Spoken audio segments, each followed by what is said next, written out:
No, it must be weird. They had a debate house for the first 10 days. Dude, just check me. Awesome. Driving. Be safe. Of course, you're not driving. You're like 14. Got it. Neon. That must be weird. We had to pause that because no one needs to hear me twice. All right, all I have left to do is just to share it on the pages and we can get started. I'll do the intro and all the good stuff that y'all are so like, Rita, at this point, you can do the intro for me, right? The amount of times you've heard me do this intro. Okay. See if we can get the share link. Copy. Perfect. We will be getting started very soon, folks who are on the live stream. If you've been on the live stream before and you've listened to me do this, you know that this takes a few minutes. So bear with me, and I promise we will get started soon. If you are watching the live stream right now, definitely share, so you know folks can get this live time. But of course, like always, this is recorded, so y'all will have access to this for ever? Question mark? We shall see. Hey Lillian. Hey Neon. Who else entered?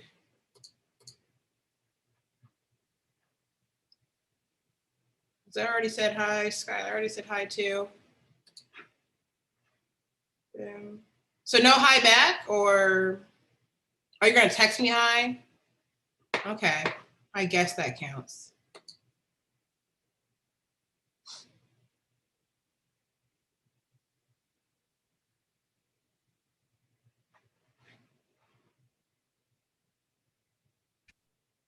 Everyone's got some form of note-taking device on them, right? It's not just like a podcast that you're just gonna listen to and just, you know, hope the good Lord's information enters in, right? Or are we like, nah, definitely need to take some notes? Okay, I see a notebook. Neon, you got a notebook out? Using a computer? What's going on with the notes? Y'all in this texting response, you know I can't actually look at those right now, so I'm just really operating on faith that the responses are favorable. All right, yeah, I'm using a laptop. Neon, are you up? I woke up like 3 hours ago, but I've just been in bed ever since then. Interesting. So you're definitely what I was talking about earlier. You know, try the outdoors, you know? Outdoors? I've never heard of such things. I know, go outside and try the sun out for a second. I promise you it'll change your life. I've never heard of the sun before. Let me bring the word to you. Let me enlighten the soul. All right. Sounds like free light to me. I don't know, man. I kind of like this recycled air, not gonna lie. I'm kind of digging it. Eva is joining. Perfect. Okay. Cap K lecture starting. Come on. Jasmine, is it better for me to turn my camera off so like in the live stream you can only see Ari? Up to you, right? Like it doesn't really, it depends on like if you care about that. Does that make sense? Right? Because I know like how it is on Zoom, it's like only people with like cameras on and stuff like that can see it on the thing. So I might just turn mine off. All right. My thing is just like, it's always nice to have a video every now and again so that when you're talking, you can see like if people are understanding things that you're putting down. But like, so as long as y'all are like responsive, asking questions, like I always post, that's fine too. So really, once again, it's up to you if you want to be viewed on the live stream. Boom, just posted onto high school, about to do college, and then we will get started. Hey, folks, we are getting started soon. Just sharing, and then we will be ready to go. College. Sylvia's joining, perfect.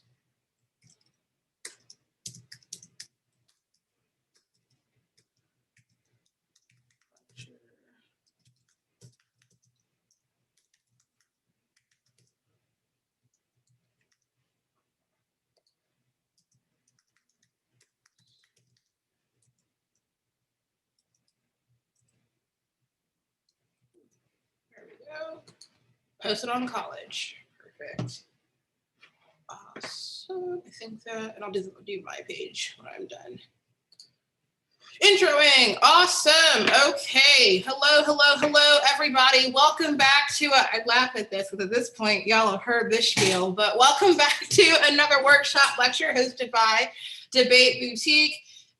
It is always so great to be able to do these things, not only for our students and providing them resources and access to phenomenal folks who have a lot of really great information that will only help them, not only in their debate lives, but also, information is power. Having access to information and knowledge is always a great thing. But to folks who were not able to attend a summer program for any reasons, be it financial, be it time. And so this being a kind of public resource, we hope becomes a norm for all institutions and programs, because honestly, the information doesn't serve any purpose, value, or role outside of the summertime if it's not being shared. So definitely, let's create a new norm where information is publicized and shared for all students across different barriers and boundaries. But with that being said, I've got 3 things to say. One is that today's lecture is going to be by the wonderful Ari Davidson, who is going to bring the good word on the capitalism critique, the nuances of it. So I'm super excited for that. Also going to be taking some notes, because we always be learning. And the second thing that I'm going to say is that if you have not already, and I do not know what you are doing if you have not, you should subscribe to the YouTube channel and comment and share, because we have so much more content that is coming that is not just localized to the summer. A lot of fun things that we're going to be trying out throughout the upcoming school year and, until. The last thing that I'm going to say is that, all right, thank you, Neon. And remember to hit the post notification. You see, I can do nothing without my students, period.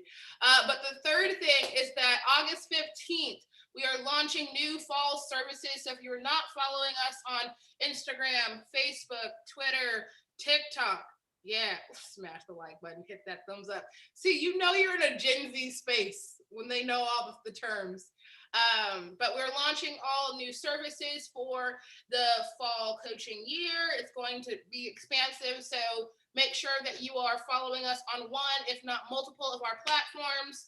And I think that is it. So, Ari, I'm going to make you the host so you can do the screen share and all that great stuff. Sounds good. Perfect. So y'all, that was shorter this time. So I am going to turn my video off and mute, because y'all heard enough of me, and enjoy. Take notes. Let us know if you're here in the live stream, comment, because a lot of labor goes into putting these together, and we're always so appreciative for folks who have done that. So thank you, Ari. Y'all learned something. Here we go. You all can see this okay? Yes. I'm trying to, because I can't see the top of my screen, do the present thing. Okay. We can see this okay? Okay. It seems like the Zoom reacts are favorable. Okay. So as previously advertised and told, this lecture is on the capitalism critique, specifically in its use against critical affirmatives as well as plan affirmatives, so as a negative position mostly. Okay, so to start out, this lecture will be split up into 2 parts. Part 1 will address the sort of basics of the theory of Marxism. So what are capitalism, socialism, and communism? Why is capitalism bad? Why are socialism and communism good? And then some historical examples on the national level, and then or on the international level. And then part 2 will be more about the debate applications. So why go for the CAPK, the additional research that one might need to win on the CAPK, how to go for it against various AFs. And then at the end, after the lecture, we're going to do an activity writing some links to practice the knowledge in this lecture and turn it into applicable debate skills. Okay, so capitalism and socialism are economic systems that at their base decide how resources should be distributed. So people often confuse what categorizes different types of economic systems. For example, proponents of capitalism often say like free trade is an advantage to it because of like globalization, but trade also occurred under different types of economies like feudalism, some examples of socialism, and pre-colonization mutual aid economies on Turtle Island. So the real difference between these economic systems is based on who controls the means of production. Okay, so capitalism says that the means of production should be privately owned, that people should be able to own businesses, employ people, pay them a wage, etc. Socialism says that the means of production, the way that goods, services, commodities, etc., are produced, should be commonly owned. So the concept of socialism and that common ownership can be organized under a state apparatus or without one, as we'll see later. So why is capitalism bad? First, we want to talk about the inherent values. So first is the concept of exploitation. What capitalists call profit, we can call the stealing of labor value. So the labor theory of value was a theoretical development created by Adam Smith, who's like the big capitalist theorist, which says that the price of a commodity should be equal to the price of the capital that was put into the raw materials to buy them, plus the labor used to produce it. But capitalism values items at marginal utility instead, the price a consumer is willing to pay based on how much utility they get out of that product. When the means of production are privately owned, profit is not distributed to the workers, but is rather kept by the owner, which is exploitation. So I'm going to give a very crude example. When a boss, if I'm employed by someone and my boss tells me to make one gadget an hour and I'm paid, and the gadget doesn't really matter what it is, and I'm paid $3 an hour and the gadget's raw parts cost 10 cents. If the gadget is then sold in the market at over $3.10, it means that I as a worker am being exploited because the boss gets to keep the remaining money called profit, even though they really didn't have anything to do with making the product. The second thing that makes capitalism inherently bad, this alienates me from my labor value because there is labor value that is being siphoned off the top and taken by the boss. The second reason why capitalism is inherently contradictory is something that Marx called the tendency of the rate of profit to fall. So this is just the phenomenon that businesses that have to compete with each other in the market either have to exploit their workers or they would go out of business. So in order to pay workers fairly, the business would have to take less and less of a profit and value their items at higher and higher prices, which means that they would be priced out by other businesses who are willing to underpay their workers. You can see this in the ways that like Amazon and Target can sell all of their clothes for like super cheap. And that means, you know, companies that are small businesses that try to have like fair trade in the production of their materials end up going out of business or just are not able to turn as much of a profit. This means that capitalism necessitates, not just facilitates, inequality. It requires inequality in order for it to survive. Okay, on a contemporary scale, there are also a bunch of reasons why capitalism is bad.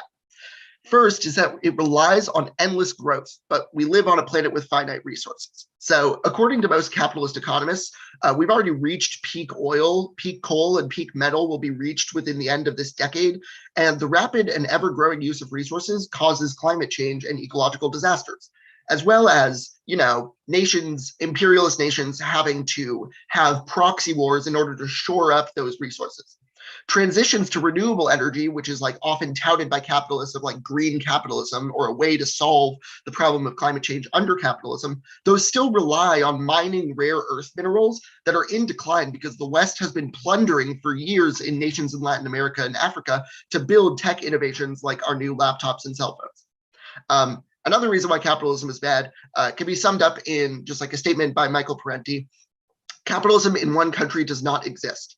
Capitalism necessitates enveloping the whole world because it relies on endless growth, right? So if other nations aren't willing to join capitalism peacefully, they must inevitably be forced in some way. So some examples of this include like coup d'etats all over Latin America and Asia throughout the 20th century and the 21st century, campaigns in the Middle East which decimate villages, and then American and European realtors turn those decimated villages into real estate. Another example is how police protect private property at all costs in the imperial court, etc.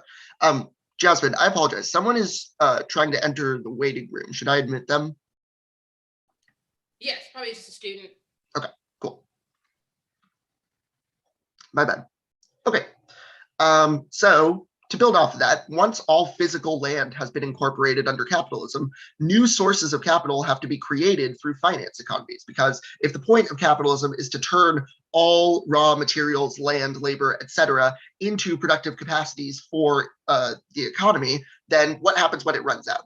Well, it has to speculate upon those resources because there aren't more resources to take hold of. So, for example, we can see this in credit systems, the stock market, even cryptocurrency. All of this shows that capitalism creates its own crises and sets itself on the course of collapse because it makes all parts of the economy interconnected while building bubbles and speculating upon finite resources that are inevitably used up. So that's why when there was a credit crisis on luxury goods in the 1920s, we had the Great Depression. When there were housing defaults in 2007 and 2008, we had an economic collapse that was bigger than the Depression because the economy was bigger than in the 1920s. Whenever capitalism has a crisis, the only solution to get out of it is to build back bigger than ever before. So this is called accumulation. And this ensures that the crises that inevitably happen from the bubbles that are created by creating a bigger and bigger economy, the bubbles get bigger every time, which means that inevitably the system has to collapse or it has to have such big of a rupture or such big of a bubble burst that inevitably the entire system falls. This generates your collapse inevitable or your extinction claims. The last reason why we could say capitalism is bad, or not the last reason, but another reason is neocolonialism. So things like forced loans by the imperial core in organizations like the IMF to less wealthy nations that ensure that those nations could never pay back those loans with like high interest rates. This means that new technological developments that happen via the plundering of the global south only reach the richest nations because they are the ones who can afford to pay for it. An example of this, how we can just see it on a broader scale, is that the imperial core nations like US, Europe, other imperialist powers hoard and waste food on a daily basis while people in other countries starve. Half the world lives on less than $1 a day, according to the World Bank, which is like not the best source to use for anything, but in the event that we know that that is reverse biased, we can see why that's probably a conservative estimate. Oops. Okay, so what is the alternative to capitalism? So first, we just want to like think about the sort of ideological stronghold that capitalism has over us in the imperial core. So Margaret Thatcher once proclaimed there is no alternative to capitalism, which prompted historian Francis Fukuyama to call neoliberalism the end of history. But even though this ideology has been internalized by the majority of people who live in the imperial core, we should never take their word as gospel. So the alternative to capitalism could be, and the one that I will advocate for, is communism, the end goal of Marxism, or Marxism-Leninism, or ML. Marxism-Leninism is a body of political theory named after theorist Karl Marx and revolutionary Vladimir Lenin that utilizes dialectical materialism and advocates for revolutionary socialism to establish a dictatorship of the proletariat towards a stateless, classless society known as communism.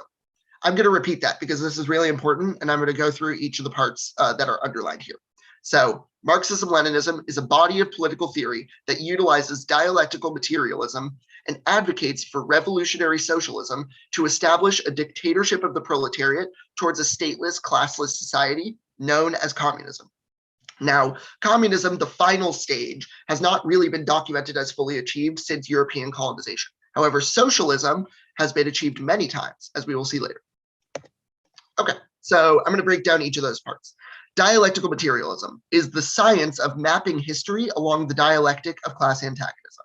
So what is a dialectic? So the historian Hegel created this idea of dialectics to map the progression of how ideas develop when we just like think about them throughout history. So he had this idea that there was like a thesis, a prevailing idea, an antithesis, a challenging idea. There's a struggle or sort of like the ideological battle between those two ideas. And then there is a synthesis, which is like some combination of the old idea and the new idea. And then that becomes the new thesis and the dialectic compounds upon itself. Now, Marx took this into the context of actual classes of people. So he took it more literally. Instead of seeing the dialectic as ideas waged in struggle, he believed that classes of people followed this dialectical guideline to advance the course of history as well. Thus, the common refrain that all struggle is class struggle. Materialism is Marx's addition to the dialectic. It focuses on the historical development of the base the means of production, that produces and maintains the superstructure. And superstructures are the interchange between peoples politically, which includes, ways that people try to be dominant over others unjustifiably, like racism, misogyny, other interpersonal conflict structures. But it also extends to other modes of arbitrary interpersonal valuation, like celebrity culture.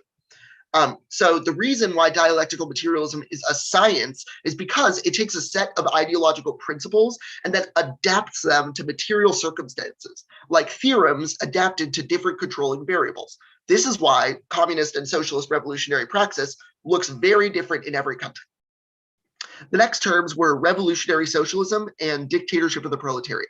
So these are the intermediary stages for communism. It utilizes a state formation that is created through revolutionary struggle controlled by the proletariat, working class, against the bourgeoisie. So why a dictatorship? Well, Marx, Engels, all Marxists have been theorizing that capitalism is itself a dictatorship. It is the dictatorship of the bourgeoisie. The ruling class has all of the capital, or most of the capital, and they hoard it in the hands of the few. And they, by and large, get to decide what happens in the world.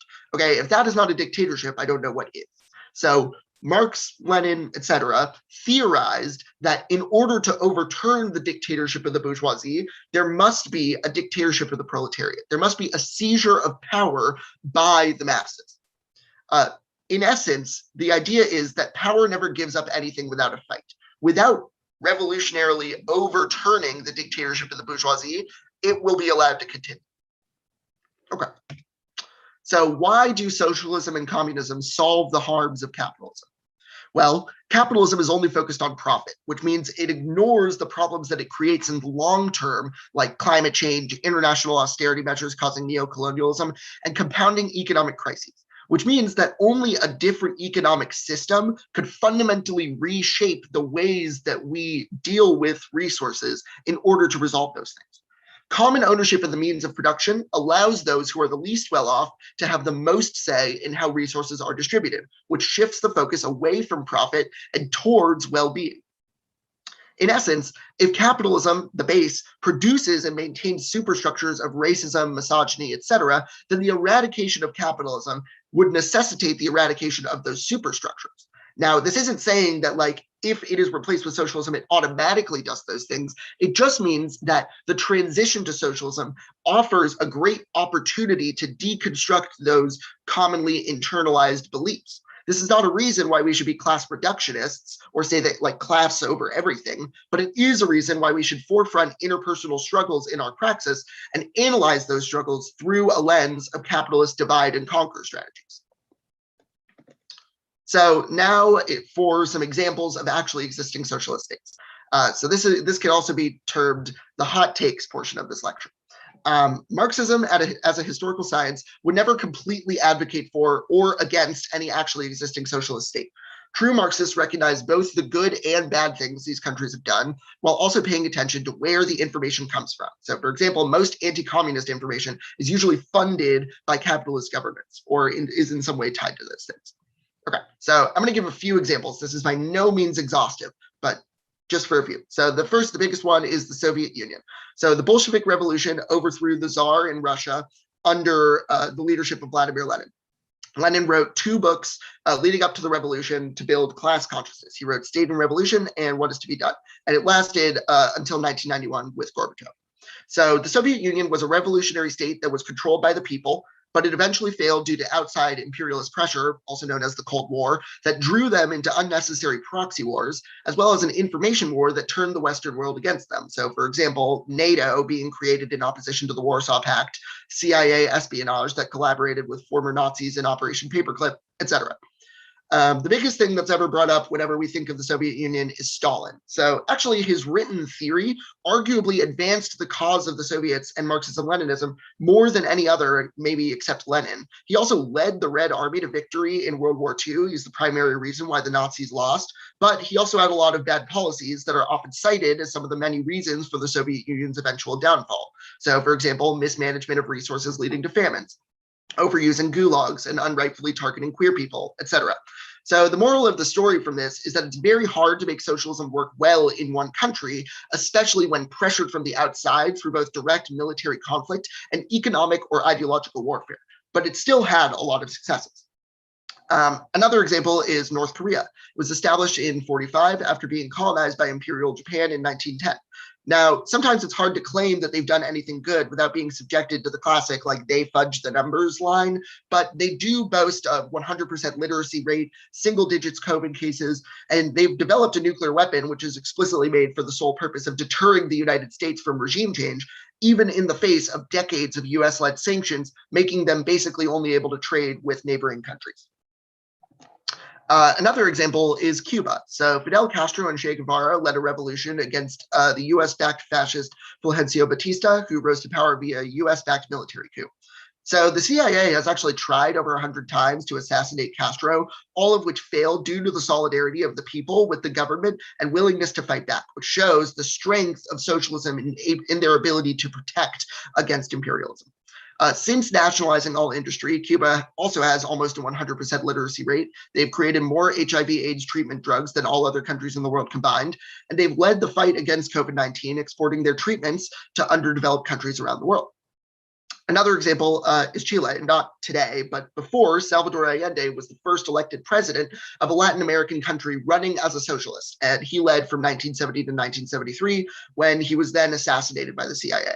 But during his administration, Allende nationalized the copper mining and banking industries, which had been previously dominated by Western capitalist corporations, to keep Chile within a cycle of debt traps, while also socializing the healthcare industry and creating a free milk program to be distributed to malnourished children in the country. The last example that I'm going to give is Burkina Faso. So Thomas Sankara was the prime minister from 83 to 87, and then he was assassinated by a coup. But under his leadership, Burkina Faso had a broadly anti-imperialist and Marxist-Leninist policy frame, rejecting IMF loans and debt trap diplomacy, vaccinating over 2 million children against common diseases in the region, and planting over 10 million trees to desertify the Sahel, also building more schools, hospitals, and transportation infrastructure than had ever been built in the nation. I could go on with more examples because there are tons throughout history, but they eventually collapsed due to US pressure mostly. Okay, so why use communism when it has historically been twisted for bad ends? The first reason is that it works. If you ask any revolutionary throughout history, they will agree with you, from people in the Black Panther Party to people who have lived through both the USSR and Putin's Russia, who are comparing those things, all the way to those who have lived under some governments pre-US intervention in the Middle East. Another reason is that the end goal of communism is peace and harmony, but revolutionary violence is a necessary tool to achieve that, which other ideologies sometimes abdicate. So the very crude example is just like, if you come to the fight with a water gun and your foe has a tank, you're probably going to lose. The last is that there is no better alternative. So ideological purity, like anarchism, for example, as we'll get into, allows for short-lived communal experiments that are beautiful, but that doesn't make up for the fact that they're short-lived. The material conditions of those who are the least well-off in the world will never improve unless we are willing and able to wield the revolutionary science on the political, economic, and ideological terrains of struggle. So it's not just that it's the only option, it is the best option. Okay, so now on to part 2, which is the debate applications. Why go for the CAPK? The first and the biggest one is ideological diversity. Some of the best judges in the pool at any given debate tournament are very unwilling to vote for framework against K teams, and most of the best K debaters in the pool are most prepped on how to debate against framework. It is the first thing that we prep out when we're making 2 ACs, 2 common negative arguments. So this gives you another option. The second is precisely because of its misrepresentations in debate. So, there are some common ways that the CAPK has gone for in debate. One as like an addendum to framework, or what I like to call the state phobia critique, just like you didn't use the state enough, which is weird, or the you didn't talk about class enough critique. Okay, neither of those are ways that I'm trying to teach you all to go for the CAPK, but these are the ways that it's been represented in debate. And so representing it differently bodes well for your success. The last reason is that there really is a link to everything, including other Marxists, and the evidence is usually fantastic. So Marxists believe that the ideological terrain of struggle is an important part of revolution. which means that link cards for the CAPK will often be more warranted and have more explicit implications for the debate than your opponents will. So how to prep the CAPK. Evidence is your friend. Read the cards ahead of time, read the full articles if you can, and if there's a historical example in a card, you should do some outside research on it. So an example, there's this like Ferguson 15 card, it's like a common neg card that talks about the Black radical tradition and how it dovetails with Marxism. And it gives a ton of examples of revolutionary praxis in the United States that involved both Black and white workers. So oftentimes people just like highlight the names of revolutionaries in that card, but I would argue you should actually like look them up and pull that knowledge out in the rebuttals, because that does a lot more for you than the judge having to read back through the card and just being like, you highlighted names, but I'm not sure what this means. The next thing is just blocking out common responses. You have to be prepared to answer arguments from all across the ideological spectrum. So this includes anti-Blackness precedes capital, or anti-Blackness is the base, all the way to markets allow for equality. You never know what someone is going to pull out in a debate, so you have to be ready to answer all of those things. The last thing, and this is like pretty crucial, is planning out your link arguments before the round. So I think that picking out lines in their evidence and tailoring your alternative explanation to resolve your specific link arguments is the best way that you can ensure clarity and you can ensure a winning route to the bet. So is that the next slide? Yeah. So some tools and tricks of the CAPK. The first is that capitalism overdetermines the affirmative's political strategy. So the people in power who hoard all of the power and all the resources don't care as much about individualized resistance movements as they do as large-scale resistance. They largely will just use the power of sanctions, the police, and or military might to bulldoze anyone who stands in their way. This can be, if you pull it out, a reason to vote negative on presumption, and if you win a link, a reason to vote negative on presumption if you win a link, even if you don't win that the alternative solves it. The next tool or trick is util. So you don't have to go for this as just like utilitarianism proper, but capitalism does cause extinction and necessitates exploitation that is more and more sliding into fascism as it collapses, which was all of part one. Going for communist util, or how I like to say, like, none of us are well until all of us are well, this avoids disads like util doesn't count those who are the least well off, because the point is to maximize the well-being for all people, not just maximize total utility as a whole. And if we were maximizing total utility, we might allow for a scenario where a few people have tons of happiness outweighing the material conditions being better for everyone. The next tool that I think is really underutilized, so I think this one is really crucial, is impact turning some of the AF's core assumptions. This is obviously not saying you should like impact turn racism bad. You should impact turn things like state bad, philosophy bad, or even death good. You can impact turn all of those assumptions to win the debate. You could say a proletarian state is good because it allows us to fight the political struggle. Philosophy is good because it allows us to fight the ideological struggle. Death is bad because we should prevent prematurely ending the lives of our comrades, and because if our comrades are dying all around us, it's a hell of a lot harder to fight and revolt. The last thing is just picking out the affirmatives praxis. So every political theory that attempts to change the world or praxis necessarily entails two parts: a telos, the principles or values of the world they want to create, and an implementation method, so how they will achieve those values. Without a praxis, we have no basis for changing the world, because capitalism does have a praxis. Its telos, its principles, is absolute competition and exploitation, achieved by the implementation method of rampant deregulation, austerity measures, and fascist militarization. Okay, so there are many alternatives for the CAPK, but in my opinion, none of them reach the sheer explanatory power of the party. So the piece of evidence that I am sort of pulling from for all of these examples is written by Alison Escalante, but Jody Dean also has a good explanation of the party, as well as some other authors. So the first reason why the party is awesome is dual power. So this was Lenin's idea of a state beyond and against the current state that exists, that makes up for the ground that the status quo state doesn't provide. So, example, when the USFG privatizes healthcare and makes it impossible to go to a doctor without debt, the party might provide free medicinal services to make up for those services that the government isn't providing. When food and rent are too expensive for people to afford, the party might provide free meal programs and communal land trusts owned by and for the people that reside in them. The most important part is that all of these services should be explicitly named in promotion of a communist party. The point of dual power is to eventually reach a critical mass that can supplant the state that currently exists through revolution and communalize the means of production. But that isn't possible without that critical mass of people, which leads us to base building. Base building is the process of radicalizing potential comrades via educational programs like teach-ins or just conversations as we are meeting the needs of the people through dual power. The best way to convince people that another world is possible is to show them through your actions, which is why, for example, the Black Panther Party's services did more for immediately building a revolutionary base in the United States than the popularization of Marxist theory in the 1960s, especially when theory has been suppressed by the powers that be. The combination of base building and dual power is the only possibility for a political strategy that can challenge the monolith of capital in all of the ways it materializes, because it explicitly fights on the political, economic, and ideological or theoretical terrains of struggle. CAFs, you will say, most likely give up one of these terrains or under-theorizes how to get to the world they want to see. For example, if an affirmative, like one I debated this past year, advocates nonviolence, how do they expect to face the police state? If they advocate for just like rampant violence, how do they organize it so they don't become overwhelmed by the same police state? Only communism provides both a political theory for when to use violence and how to organize it, which is why every successful socialist state had a principled people's army.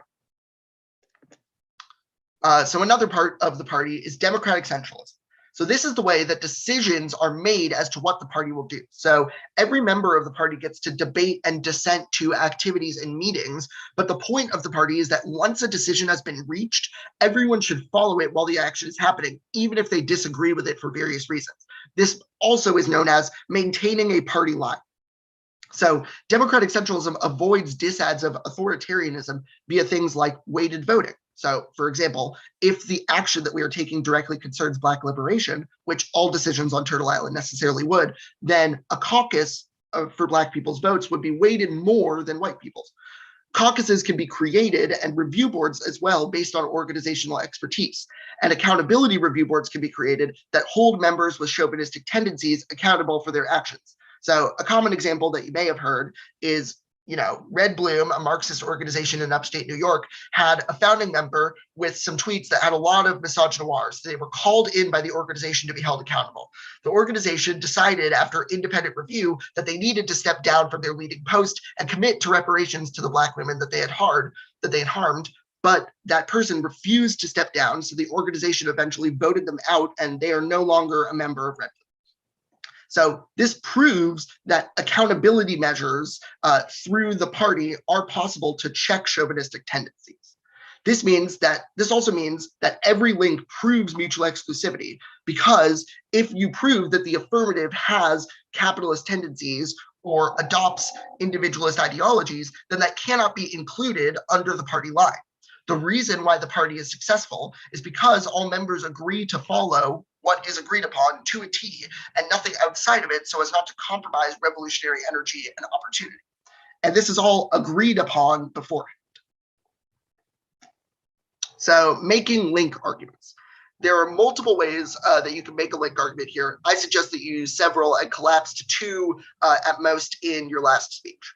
And these are sort of like crude explanations of them, but I just think that it's a good like heuristic or teaching tool for thinking about how to get through a link argument. So the first is like organization method. It's saying that the affirmative has a great telos or great ideals, but they don't have a great way to achieve it or their implementation method. I think that this becomes your best link argument in most rounds because it's both the most true argument and the easiest one for the alternative to solve. As you saw over the last 3 slides, I explained a bunch of the different things that the party is trying to resolve in the various ways that they do so, which means that you'll have a somewhat easier time explaining through those things. The second type of link argument is about terrains of struggle, that the affirmative has abdicated or mystified one or more of the 3 terrains of struggle that I've sort of outlined, the political, economic, or ideological. And then the last of the 3 main types of link arguments is base versus superstructure.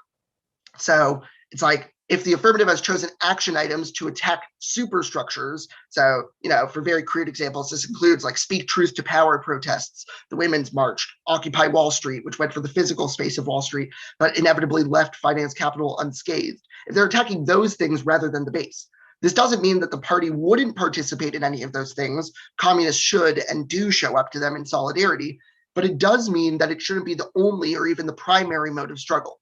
If time and energy is better spent building a revolutionary vanguard than going to another liberal protest, then the party might prioritize that instead. Okay, so now getting into some different types of affirmatives and how we can think through answering them. So the first is anarchism.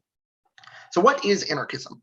Anarchism is an ideological tendency that prefers a world without a state, class, or hierarchies, which necessarily opposes a dictatorship of the proletariat because it is a dictatorship. So you might ask, isn't this just communism? Well, kind of.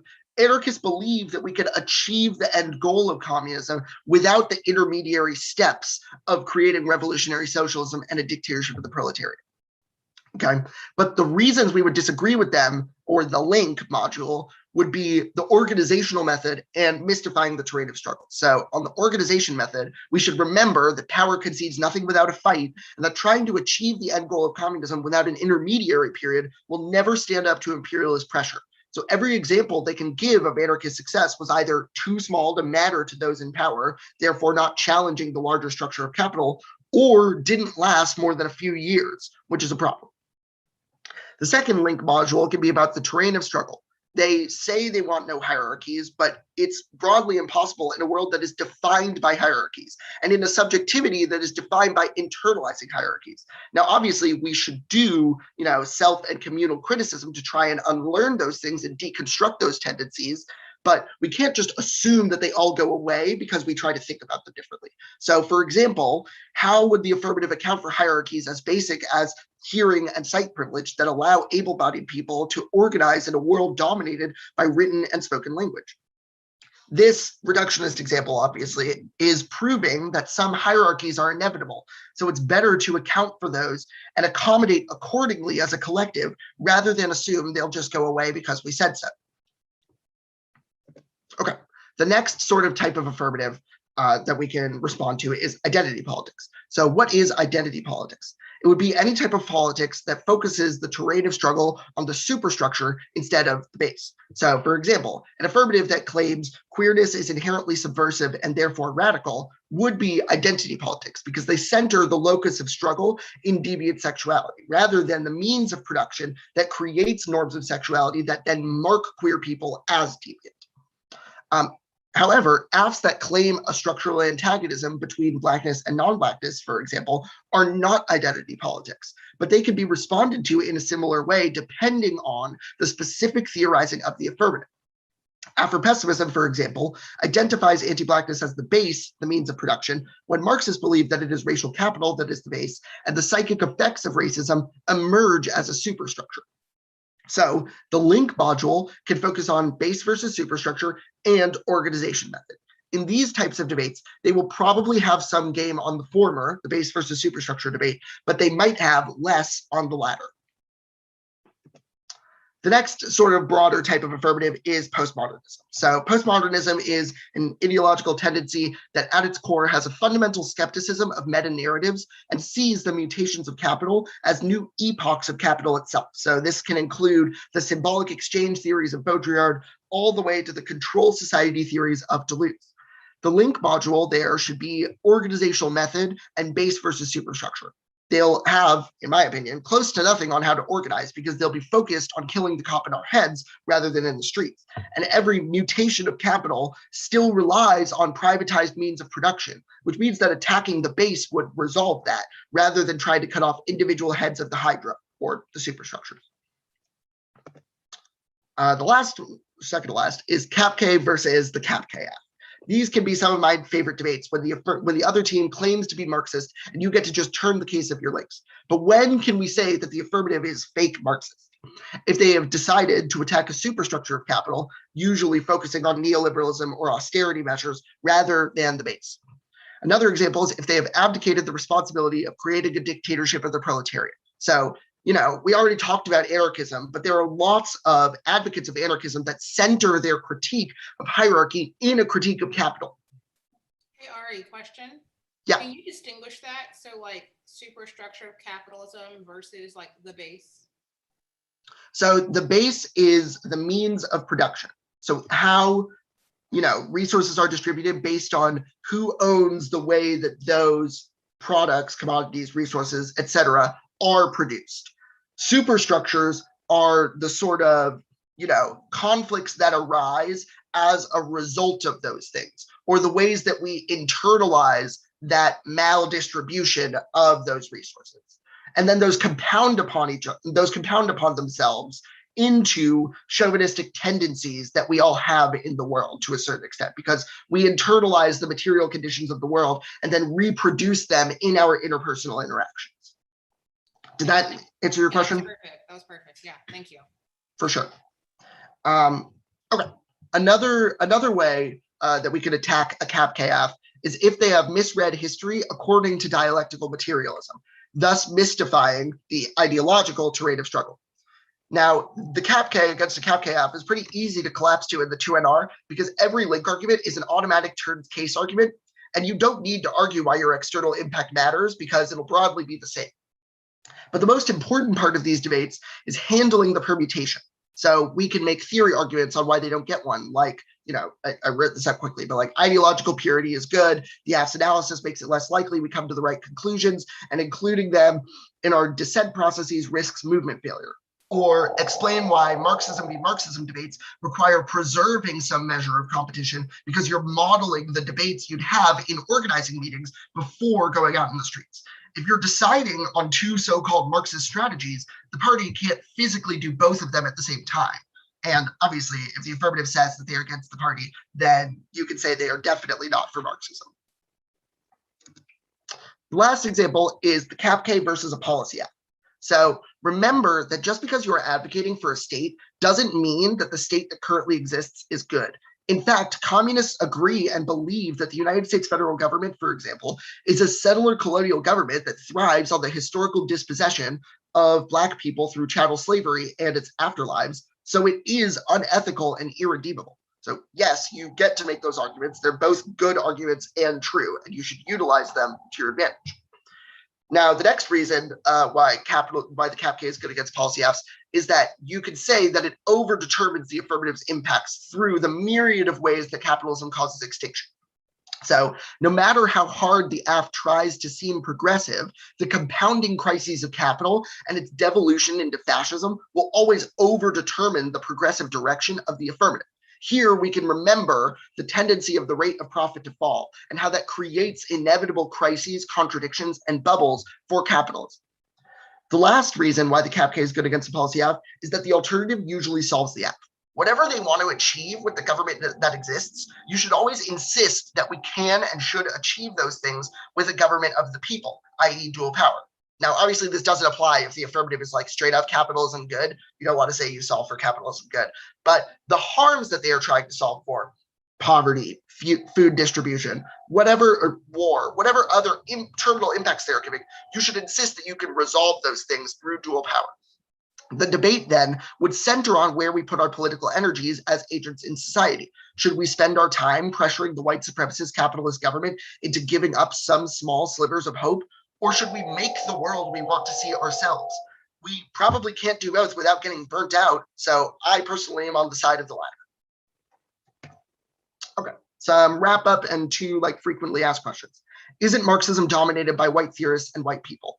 This is a complete misnomer. The majority of Marxists around the world have come not from Europe, but from Asia, Latin America, Africa, and indigenous peoples all across the globe. If you heard the examples that I was giving, most of those were not in the imperial court. And most of the current examples that are thriving today are not in the imperial court. So the last question that I get a lot is, even if this argument is great, chaos get a lot of ethos. So how do we counter that? I like to sometimes, depending on how it is used, turn that into a link argument. If they're unwilling to engage you on the merits of your political theory, then it proves that they are not attempting to radicalize people who will have different theories of the world and no way to organize, even if they are correct about that theory. But none of that should really matter. You should make it clear that being right about your political theory overcomes interpersonal conflicts or dominance being perceived in the round. Political theory is always about people and how we relate to struggle, but debate is also about arguments and their merits. So we should forefront that our political theory is better than the affirmatives and why that is sufficient to win the debate. And I believe that that is it for the presentation part. Awesome, awesome. Before we do the workshop part, I'm going to end the live stream portion. Can you make me the host real quick, Ari, so that I can end that? Yeah.